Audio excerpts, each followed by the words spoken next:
Hello everyone, welcome back to Ninja Prep. This is Kapil Goyal, your educator and mentor for PG physics. तो MSc entrance PYQs की जो series चल रही है, जिसमें मैं आपको बहुत सारी एमएससी एंट्रेंस एग्जाम के पीवाईक्यूज सॉल्व करा रहा हूं। तो आज उसी सीरीज में हम पीवाईक्यू सॉल्व करेंगे राजस्थान यूनिवर्सिटी एमएससी एंट्रेंस के। और ये जो पेपर मैं लेने वाला हूं, ये 2012 एमएससी फिजिक्स का पेपर होगा। इसके फर्स्ट पार्ट में हम शुरू के 20 क्वेश्चंस को सॉल्व करेंगे, जैसा कि हम हमेशा करते आए हैं। इसके पहले मैं ऑलरेडी एमडीयू के काफी सारे पेपर सॉल्व करा चुका हूं आपको, एमडीयू रोहतक के। उसके अलावा कुरुक्षेत्र यूनिवर्सिटी के, पंजाब यूनिवर्सिटी के, जामिया मिलिया के, एएमयू के, सीपैट ओडिशा के काफी सारे क्वेश्चंस मैं आपको एमएससी फिजिक्स एंट्रेंस के करा चुका हूं। राजस्थान यूनिवर्सिटी के अगले 3 से 4 लेक्चर्स में हम पीवाईक्यूज देखेंगे। देन हम उसके बाद जो नॉर्थ ईस्ट वाली यूनिवर्सिटीज हैं उनकी तरफ मूव करेंगे। तो होपफुली ये जो पीवाईक्यूज हैं आप देख रहे होंगे, और आप किसी भी यूनिवर्सिटी के लिए ये एंट्रेंस एग्जाम देना चाहते होंगे, एमएससी एंट्रेंस एग्जाम, तो ये पीवाईक्यूज आपको काफी हेल्प भी कर रहे होंगे। और जैसा कि मैंने आपको हमेशा बताया भी है कि अगर आप एमएससी फिजिक्स एंट्रेंस एग्जाम की प्रिपरेशन करना चाहते हैं या कर रहे हैं, तो उसके लिए आप अभ्यास 2.0 बैच ज्वाइन कर सकते हैं, जिसे कि आप निंजा प्रेप ऐप पर ज्वाइन कर सकते हैं। तो चलिए स्टार्ट करते हैं आज का वीडियो लेक्चर। तो 2012 का ये पीवाईक्यू होंगे, जैसा कि मैं आपको बता रहा हूं। तो सबसे पहला जो क्वेश्चन है, उस क्वेश्चन में बोला गया है if F is conservative force, यदि एफ कंजर्वेटिव फोर्स है तो इनमें से इसके लिए कौन सी इक्वेशन सही है। तो यदि कोई वेक्टर क्वांटिटी कंजर्वेटिव है तो उसका जो कर्ल है वो हमेशा क्या होता है, 0 होता है। For conservative vector quantity curl of vector quantity is always equals to 0। तो हमारे पास जो करेक्ट ऑप्शन आ जाएगा वो आ जाएगा ए। इस कंजर्वेटिव फोर्स के साथ साथ यहां पर एक कहानी ये भी हो सकती थी, ये क्वेश्चन ऐसा भी पूछा जा सकता था कि which one of the following is correct for irrotational vector quantity या इररोटेशनल फंक्शन। तो ये क्वेश्चन ऐसे भी पूछा जा सकता था कि curl of F is equals to 0। ये हमें ये तो बता ही रहा है कि ये कंजर्वेटिव है, साथ ही साथ ये हमें एक और चीज बता रहा है कि ये क्या है, इररोटेशनल है। ठीक है, ये क्या है, इररोटेशनल है, हमें ये भी बता रहा है। इररोटेशनल है, हमें इससे ये भी पता लग रहा है। तो जरूरी नहीं कि आपसे ये पूछा जाए कि which one of the following is correct for conservative force. हो सकता है इसकी जगह ये भी लिखा होता कि which one of the following is correct for irrotational function या इररोटेशनल वेक्टर। तो उस केस में भी आंसर हमारे पास क्या आएगा, सेम आएगा। नेक्स्ट क्वेश्चन पे आइए। नेक्स्ट क्वेश्चन में बोला है if a disc of radius R and mass M starts to roll down on an inclined plane that at any instant of time the ratio of its linear kinetic energy and rotational kinetic energy। तो kinetic energy linear kinetic energy, और कौन सी kinetic energy, rotational, इनका ratio बताना है। दूसरी है rotational. तो linear kinetic energy को हम लिखते हैं हाफ mv स्क्वायर से, और रोटेशनल काइनेटिक एनर्जी को हम लिखते हैं हाफ आई ओमेगा स्क्वायर से। अब डिस्क की बात चल रही है जब, तो फॉर डिस्क के केस में आई की जो वैल्यू होती है वो होती है mr स्क्वायर अपॉन 2, और जो ओमेगा है उसको हम लिख सकते हैं v अपॉन r। तो यहां से इसको हम फर्दर सिंप्लीफाई करें तो ये बनेगा हमारे पास हाफ mv स्क्वायर अपॉन, ये हो जाएगा हाफ, आई की जगह हम क्या लिख लेंगे यहाँ पर mr स्क्वायर अपॉन 2, और जो ओमेगा है ओमेगा की जगह हम लिख लेंगे v square upon r square. तो इसको जब हम सिंप्लीफाई करेंगे तो हमारे पास आंसर आ जाएगा 2:1, जो कि हो जाएगा ऑप्शन नंबर फर्स्ट। तो यहाँ ऑप्शन फर्स्ट जो है वो करेक्ट आंसर हो जाएगा। नेक्स्ट क्वेश्चन पे आइए। Hollow pipes are made to support a mechanical system because the elasticity of hollow pipe is more, the elasticity of hollow pipe is less, the geometrical moment of inertia of hollow pipe is more. अब जब हम बात करते हैं होलो pipe की, है ना, या पाइप का, जब मैं एक सर्कुलर पाइप के लिए मोमेंट ऑफ इनर्शिया लिखता हूं तो वो आता है π/64 और d4, ऐसा लिखा जाता है, π/64 और d4। और अगर मैं होलो पाइप के लिए लिखूं तो होलो पाइप के लिए जो इसका मोमेंट ऑफ इनर्शिया आ जाएगा π/64, और वो आ जाएगा आउटर पावर 4 और माइनस इनर पावर 4, ये इसका मोमेंट ऑफ इनर्शिया होता है। तो होलो पाइप के केस में जो इसका मोमेंट ऑफ इनर्शिया आता है वो ज्यादा आता है, इसलिए इसका करेक्ट आंसर क्या आ जाएगा, वो आ जाएगा सी। नेक्स्ट क्वेश्चन पे आइए। नेक्स्ट क्वेश्चन पर चलें उसके पहले मैं आपको वापस से इन्फॉर्म कर दूं, अगर आप किसी एमएससी फिजिक्स एंट्रेंस एग्जाम के लिए प्रिपरेशन कर रहे हैं तो उसके लिए आप ये बैच ज्वाइन कर सकते हैं, दैट इज नोन एज अभ्यास 2.0, जो कि आपको मिलेगा Ninja prep app by Kapil sir पर। कहां पर मिलेगा, Ninja prep app by Kapil sir. इसे आप गूगल प्ले स्टोर से डाउनलोड कर सकते हैं, या इसका जो लिंक है वो आपको डिस्क्रिप्शन में भी दिया गया है ना। तो फ्रॉम गूगल प्ले स्टोर इसे आप गूगल प्ले स्टोर से डाउनलोड कर सकते हैं। और जब डाउनलोड कर लें तो उसके बाद आप सर्च करना अभ्यास 2.0। इस अभ्यास 2.0 में आपको बहुत सारी यूनिवर्सिटीज़ के PYQs मिलेंगे, जिनको कि जैसा कि मैंने आपको बताया, जामिया मिलिया, इसके अलावा AMU, उसके अलावा MDU, पंजाब यूनिवर्सिटी, कुक यानी कि Kurukshetra university, Rajasthan university, Odisha CPET, उसके अलावा बहुत सारे प्रैक्टिस क्वेश्चंस जो सब्जेक्ट वाइज होंगे, जिससे आपकी जो प्रिपरेशन है वो बहुत सॉलिड होने वाली है। तो हालांकि अभी तो राजस्थान यूनिवर्सिटी के एंट्रेंस एग्जाम के फॉर्म्स निकले नहीं है, पर हर बार की तरह इस बार भी शायद इसका एग्जाम जो है वो जुलाई में ही होना है। तो अगर आप प्रिपरेशन करना चाहते हैं राजस्थान यूनिवर्सिटी कैंपस में एडमिशन के लिए, तो ये बैच आप लोगों के लिए है। इस बैच को आप ज्वाइन करके और अपनी प्रिपरेशन को सॉलिड बना सकते हैं। चलिए बढ़ते हैं आगे नेक्स्ट क्वेश्चन की तरफ। नेक्स्ट क्वेश्चन है, विच of the following statement about centre of mass of the system is correct.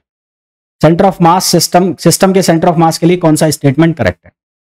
पहला ऑप्शन है कि centre of mass of a rigid body always lie with in the body. ऐसा कोई जरूरी नहीं है, कई केसेस में जो बॉडी का सेंटर ऑफ मास है वो उसके बाहर भी होता है ना। तो ये पहला स्टेटमेंट तो हो गया गलत।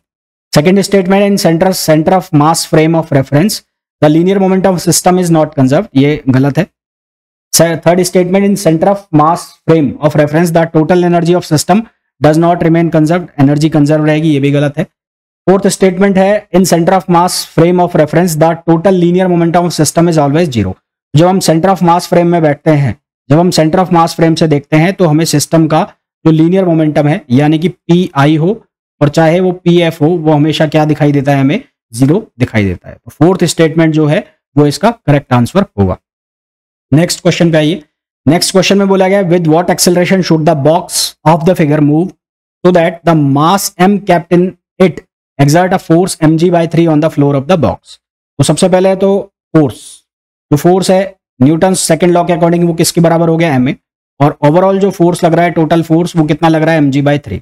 तो यहां से हमें क्या देखने को मिल रहा है, A = g/3, और जो किधर लग रहा है, डाउनवर्ड्स। तो हमारे पास जो करेक्ट आंसर आ जाएगा वो आ जाएगा C, A = g/3 डाउनवर्ड्स, क्योंकि ये जो कहाँ है वो किधर की तरफ जा रहा है, बॉक्स नीचे की तरफ जा रहा है। नेक्स्ट क्वेश्चन पे आइए। The velocity of fluid at any point is. तो फ्लूइड के किसी भी पॉइंट पर जो वेलोसिटी है वो होती है वेक्टर क्वांटिटी। तो वेक्टर क्वांटिटी, और वेक्टर जो क्वांटिटी है वो क्या होता है, वो कॉन्ट्रावेरिएंट टेंसर होते हैं रैंक 1 के, है ना। वेक्टर जो होते हैं वो होता है कॉन्ट्रावेरिएंट टेंसर होते हैं, और इनकी जो रैंक होती है वो क्या होती है, 1। कॉन्ट्रावेरिएंट टेंसर ऑफ रैंक 1, यानी कि ऑप्शन बी इसका करेक्ट आंसर आ जाएगा। Next question, the potential difference between nodes 1 and 2 V2 - V1 in the circuit shown in the figure below. तो इसके लिए आपको यूज करना पड़ेगा नोडल एनालिसिस। तो नोडल एनालिसिस मैं पहले पॉइंट 1 के लिए सेलेक्ट करूंगा, फिर पॉइंट 2 के लिए। तो नोडल एनालिसिस, या आप कह लो कि मैं किरचॉफ करंट लॉ लगा रहा हूं। तो यहां पर जो करंट जा रही है वो कितनी जा रही है, 4 एम्पियर। ये 4 एम्पियर करंट जा रही है। अच्छा, यहां पर ये करंट जो है दो पार्ट में टूटेगी, एक करंट जाएगी ऐसे और एक करंट जाएगी ऐसे। मान लो ये करंट है I1 और ये जो करंट है वो हो गई I2 और ये हो गई I3। तो आप क्या लिखेंगे, यहां से लिखेंगे, आप लिखेंगे I1 = I2 + I3। ठीक है, ऐसा आपने लिख दिया। अब I1 की वैल्यू कितनी है, 4 एम्पियर है। I2 क्या होगा, वोल्टेज अपॉन रेजिस्टेंस। तो यहां पर जो है ग्राउंडिंग है, इसका मतलब यहां पर जीरो पोटेंशियल है, तो यहां पर भी जीरो पोटेंशियल होगा। तो इसको आप लिखोगे V1 - 0 अपॉन रेजिस्टेंस की वैल्यू कितनी हो गई, 0.5। फिर I3 क्या लिखोगे, वोल्टेज। तो वोल्टेज डिफरेंस कितना हो गया, V1 - V2। तो ये हो गया V1 - V2 अपॉन रेजिस्टेंस कितना हो गया, 0.5। तो यहां से जब आप सिंप्लीफाई करोगे तो यहां से इक्वेशन बनेगी 2 = 2V1 - V2 = इक्वेशन फर्स्ट। तो हमारे पास ये इक्वेशन बन गई। सिमिलरली हम पॉइंट 2 के लिए लगा लेंगे नोडल एनालिसिस। तो पॉइंट 2 के लिए जब लगाओगे तो यहां से करंट का फ्लो हो रहा है ऐसा, ये करंट आ रहा है, और यहां से ये करंट जा रहा है, और यहां पर जो करंट आ जाएगा वो V2 - V1 यानी कि इस तरह से जाएगा। इसके लिए जब हम नोडल एनालिसिस लगाएंगे तो ये दोनों करंट जो हैं ये अंदर की तरफ आ रहे हैं। ये वाला करंट 1 से 2 और ये 2 एम्पियर का करंट दोनों अंदर की तरफ आ रहे हैं, और ये वाला जो है ये बाहर की तरफ जा रहा है।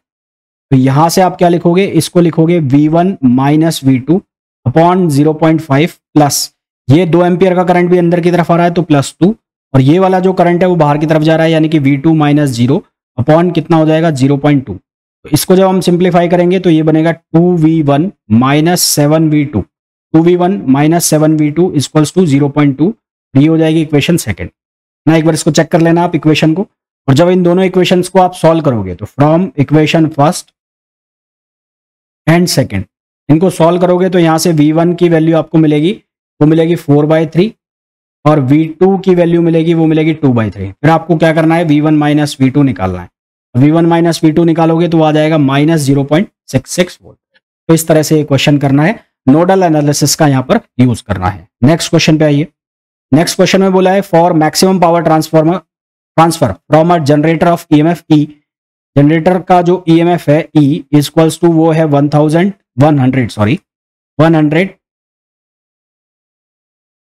Sign 1000t। तो यहां से हमें ओमेगा की वैल्यू मिल गई। ओमेगा की वैल्यू कितनी आ गई, 1000 आ गई। इंटरनल इंपीडेंस यानी कि जेड इंपीडेंस की वैल्यू दी है हमें, और वो वैल्यू दी है 100 ओम। देन सीरीज इंडक्टेंस हमें जो दिया है वो दिया है 100 मिली हेनरी। तो हमें निकालना लोड, लोड जो लगेगा वो कैसे किस तरह से होगा वो हमें बताना है। In the series with 100 milli henry inductance, तो हमारे पास एक कंडीशन होती है रेजोनेंस की कंडीशन सीरीज एलसीआर सर्किट के लिए, omega square equals to 1/LC। तो ओमेगा की वैल्यू कितनी हो गई, 1000। तो 1000 का हमने कर दिया स्क्वायर ऑन एल। एल की जो वैल्यू है वो है 100 मिली हेनरी, यानी कि 100 इंटू 10⁻³ और सी हमें निकालना है। ठीक है, यहां से हमें क्या निकालना है, सी निकालना है। तो उससे हम सॉल्व करेंगे, तो इसको जब हम सॉल्व करेंगे तो हमारे पास आंसर आ जाएगा सी इक्वल्स टू, ये आ जाएगा 10 μF। तो यहाँ पर सीरीज में हो गया क्या, ये सीरीज सर्किट बन गया। तो 100 ohm resistor and 10 μF capacitor in series. तो हमारे पास जो करेक्ट आंसर आ जाएगा वो क्या आ जाएगा, ये आ जाएगा। नेक्स्ट क्वेश्चन पे आइए। A full wave rectifier is designed with 2 PN junction diodes at load of 800 ohm and no filter circuit. If the forward dynamic resistance of PN junction is 200 ohm, the efficiency of the rectifier. तो full wave rectifier की जो efficiency का formula है वो होता है 0.812 upon 1 plus RF upon RL और into 100। तो 0.182 अपॉन 1 प्लस, हमें फॉरवर्ड रेजिस्टेंस की जो वैल्यू दी है वो दी है 200, और फुल लोड के लिए जो दिए है वो दिए 800 इंटू 100। इसको जब यहां से हम सिंप्लीफाई करेंगे तो हमारे पास आंसर आएगा 64.96%। तो करेक्ट आंसर हमारे पास आ जाएगा आंसर बी। नेक्स्ट क्वेश्चन पे आइए। Which of the following statement is correct. Ripple factor के लिए पूछा है, the inductor filter is inversely proportional to RL and L section filter is independent of RL। तो L section जो filter होता है वो इंडिपेंडेंट ऑफ RL होता है, यानी कि लोड रेजिस्टेंस से वो इंडिपेंडेंट होता है। तो हमारे पास जो करेक्ट आंसर आ जाएगा वो आ जाएगा बी। नेक्स्ट क्वेश्चन में हमें बताना है द करेक्ट बूलियन एक्सप्रेशन। तो ये जो है ये एंड गेट हो गया है ना, तो यहां पर भी A है, यहां पर भी A है, तो ये बनेगा A.A, तो उसका बार हो जाएगा। तो ये A.A उसका क्या हो जाएगा, बार, यानी कि 1.1, तो वो आ रहा है 1, तो ये आ जाएगा A बार, है ना। तो यहां से ये क्या बन जाएगा, यहां से बन जाएगा ये A बार, और यहां से ये क्या बन जाएगा, B बार। और फिर जब आप इसको सॉल्व करेंगे तो ये और बन गया, तो ये बन जाएगा A बार प्लस B बार, और उसका नॉट हो रहा है तो बार हो गया। अब डी मॉर्गन्स थ्योरम लगाएंगे, तो डी मॉर्गन्स थ्योरम लगाएंगे तो ये हो जाएगा A bar bar dot B बार बार, तो यहां से हो जाएगा AB। अब इसको ऐसा ना करना, हालांकि आंसर आ जाएगा C, अगर आप ऐसे नहीं हो रहा है तो यहाँ पर आप कोई वैल्यू ले लो। वैल्यू लेने का मतलब है कि यहाँ पर आप वैल्यू 1 मान लो, 1 मानोगे तो ये हो जाएगा 1 1, और 1 1 का एंड प्रोडक्ट 1 आएगा तो 1 का बन जाएगा 0। इसी तरह से यहाँ पर भी 1 लेना चाहो तो 1 ले लो, अदरवाइज 0 ले लो। 0 का एंड प्रोडक्ट जो है वो बन जाएगा 1, क्योंकि नॉट लग रहा है, एंड बनेगा 0 और उसका इन्वर्ट हो जाएगा, इन्वर्टर नॉट जब लगाएंगे तो वो बन जाएगा 1। अब 1 0 का और जो है वो क्या बनेगा, 1 0 का और वो बनेगा हमारे पास 1, और उसका इन्वर्ट कर दोगे तो वो 0 बन जाएगा। तो 1 0 का एंड प्रोडक्ट क्या आएगा, AB का एंड आएगा AB, यानी कि 1 0 का क्या बन जाएगा, वो बन जाएगा 0। तो करेक्ट ऑप्शन आपके पास क्या आ जाएगा, सी ऑप्शन आ जाएगा। यहां पर जो मैंने यूज किया है, यहां पर क्या है, मैंने डी मॉर्गन्स थ्योरम को यूज किया है, डी मॉर्गन्स थ्योरम। तो करेक्ट आंसर आपके पास क्या आ गया, सी आ गया। नेक्स्ट क्वेश्चन पर, विच of the following is not a property कौन सी इनमें से प्रॉपर्टी नहीं है, ये हमें पूछा गया है। तो हमारे पास जो फर्स्ट ऑप्शन है उसमें है velocity of EM wave is equals to the light wave, बिल्कुल सही है। सेकंड स्टेटमेंट है component of electric vector and magnetic vector of EM wave along direction of propagation is 0, सही है बिल्कुल। थर्ड स्टेटमेंट है electric field vector E and magnetic field vector B and direction of propagation of EM always are mutually perpendicular to each other, बिल्कुल सही है। Fourth statement है component of electric vector and magnetic vector along direction of propagation of EM wave is not 0 होगा, है ना, तो ये statement इसमें गलत है। डी ऑप्शन जो है वो इसका सही आंसर हो जाएगा। नेक्स्ट क्वेश्चन में बोला गया है the normal mode beat frequency of 2 identical coupled pendulum is 5 hertz. तो फ्रीक्वेंसी हमें दी गई है कितनी, 5 हर्ट्ज दी गई है, फ्रीक्वेंसी 5 हर्ट्ज है। हमें टाइम पीरियड पूछा है, टाइम इंटरवल, तो वो फ्रीक्वेंसी का रेसिप्रोकल होता है, तो ये हो जाएगा 1/5 यानी कि 0.2 seconds, which is option B. तो करेक्ट आंसर आ जाएगा बी। नेक्स्ट क्वेश्चन पे आइए, what is the wavelength of the progressive wave given by. तो प्रोग्रेसिव वेव की वेवलेंथ बतानी है तो स्टैंडर्ड इक्वेशन से कंपेयर करो, y equals to sine omega t minus k x. तो यहां पर कंपेयर करेंगे तो k की वैल्यू कितनी बन रही है, वो बन रही है π/70 और k इक्वल होता है 2π/λ। तो यहां से पाई से पाई कैंसिल हो गया और लैम्बडा की वैल्यू हो गई 140, लैम्बडा की वैल्यू हो गई 140 यूनिट, यानी कि ऑप्शन सी।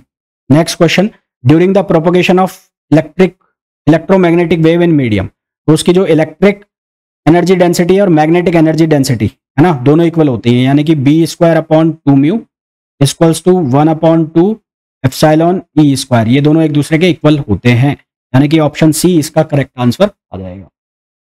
नेक्स्ट क्वेश्चन पर चलें उसके पहले मैं आपको इन्फॉर्म करना चाहूंगा, अगर आप या आपके कोई भी कलीग, आपके कोई भी जानने वाला प्रिपरेशन कर रहा है IIT JAM 2025 फिजिक्स एग्जाम के लिए, तो उसके लिए मेरा बैच ज्वाइन कर सकते हैं आप, लक्ष्य 2025 बैच, जो कि है exclusively IIT JAM 2025 physics batch के लिए। इस बैच में आपको मिलेंगी रिकॉर्डेड क्लासेस, लाइव क्लासेस, जिनकी रिकॉर्डेड क्लासेस आपको 24/7 आवर्स अवेलेबल रहेंगी। साथ ही साथ जितने भी PYQs हैं, चाहे वो JAM के हों, चाहे वो नेट एग्जाम के हों, वो भी आपको यहाँ पर मिलेंगे, गेट एग्जाम के भी मिलेंगे, सो दैट आपकी जो प्रिपरेशन है बहुत सॉलिड प्रिपरेशन हो पाए। साथ ही साथ आपको 1000 प्लस प्रैक्टिस क्वेश्चंस भी अवेलेबल होंगे, जिससे कि आप JAM के अलावा बाकी एग्जाम्स भी और अच्छे से दे पाएं। और जो मैं आपको पढ़ाऊंगा, यानी कि जो भी लेक्चर होगा उसका PDF आपको अवेलेबल रहेगा, डाउट सपोर्ट आपको पूरा अवेलेबल रहेगा। इस बैच को आप ज्वाइन कर सकते हैं। ज्वाइन करने के लिए आपको डाउनलोड करना पड़ेगा Ninja prep app by Kapil sir, जिसका लिंक आपको डिस्क्रिप्शन में मिल जाएगा, और गूगल प्ले स्टोर से आप इसे डाउनलोड कर सकते हैं।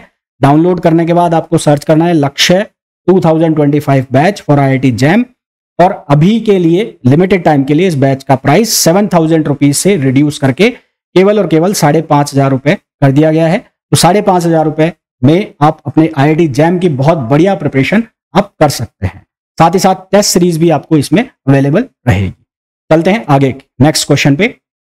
नेक्स्ट क्वेश्चन में बोला है द बैंडविड्थ, बैंडविड्थ यानी कि ω1 माइनस ω2 की वैल्यू पूछी है। बैंडविड्थ जो होती है वो किसके बराबर होती है, R/L।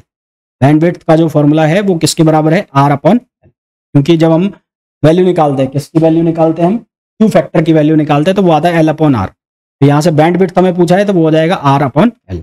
नेक्स्ट क्वेश्चन पे आइए। नेक्स्ट क्वेश्चन में हमें बोला है the displacement to amplitude ratio, displacement to amplitude ratio for a simple harmonic motion when kinetic energy is 90% of total energy. Kinetic energy जो है वो टोटल एनर्जी की 90% है, यानी कि 90/100। काइनेटिक एनर्जी को हम लिखेंगे हाफ mv², v पहले मैं v² लिख देता हूँ, टोटल जो एनर्जी होती है वो होती है हाफ mka² होती है।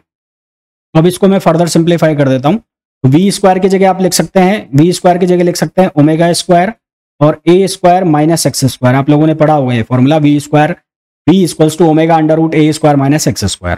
और k की जगह आप लिख सकते हैं mω², तो 1/2 mω² और a²। तो यहां से हो जाएगा 90/100। ठीक, फिर इसको हम फर्दर सिंप्लीफाई करेंगे तो ये बनेगा a² minus x² upon a², और ये वैल्यू आ जाएगी 90/100। एंड फर्दर हम सिंप्लीफाई करेंगे तो x/a की जो वैल्यू है वो आ जाएगी 1/10, √1/10, विच इज इक्वल टू 0.1, √0.1। तो हमारे पास इसका जो करेक्ट आंसर आ जाएगा वो आ जाएगा ऑप्शन ए। नेक्स्ट क्वेश्चन पर चलें उसके पहले CUET PG 2025 के लिए आप ज्वाइन कर सकते हैं मंजिल CUET PG 2025 बैच। वो भी अवेलेबल होगा आपको निंजा प्रेप ऐप पर, जिसे कि आप गूगल प्ले स्टोर से डाउनलोड कर सकते हैं। तो आज का जो लेक्चर है जिसमें हमने राजस्थान यूनिवर्सिटी MSc एंट्रेंस के लिए 2012 के पेपर को सॉल्व किया, होपफुली जितने भी क्वेश्चंस हैं उनके सॉल्यूशन आपको बहुत अच्छे से समझ आए होंगे। कुछ क्वेश्चन अगर आपको लगता है किसी में डाउट तो आप कमेंट करके पूछ सकते हैं। जो भी लोग इस वीडियो को देख रहे हैं, जिन्होंने भी अभी तक वीडियो को लाइक नहीं किया है, लाइक जरूर कर देना, चैनल को सब्सक्राइब जरूर कर देना। मिलते हैं नेक्स्ट वीडियो में, till then thank you, bye.